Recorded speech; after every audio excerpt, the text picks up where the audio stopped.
There are two ways to apply for a DSA. Once you have informed the university that you have a disability and you're going to study 30 credit points or more, or 60 for Scotland, you will get a Disabled Students Allowance application form. As you're completing your application, refer to the notes section. It gives very clear instructions on what you need to tell us and what you need to send us. And by getting that right first time, it means the process goes very smoothly. The other option is to make an online application.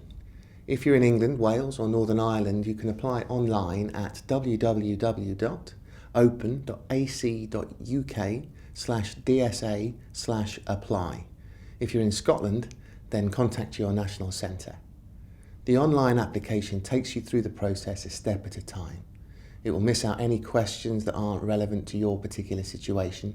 There are information circles on the system that you can click on which explain things in more detail. Both the paper application form and the online application form have information triangles and notes sections, and this will help you get it right first time. And also, if you need help, we're available in the DSA office anytime to answer your questions or to give you some advice on how to complete the form. The crucial thing with the application process is the supporting documentation.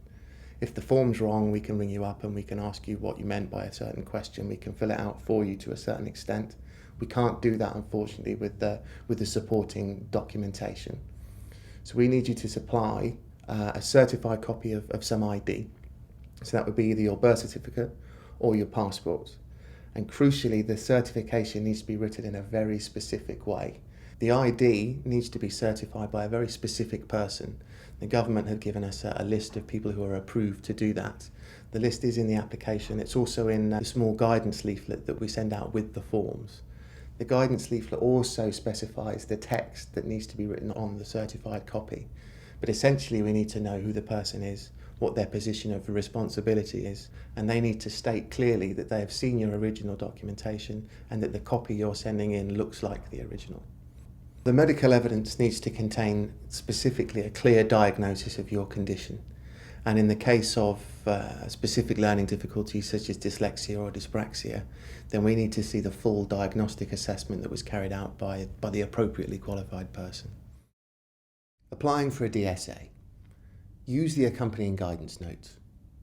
Provide documents to certify your ID and the medical evidence for your condition. And call the DSA office if you need any help. The numbers are 01908 654 136, or if you're studying in Scotland, 0131 226 3851.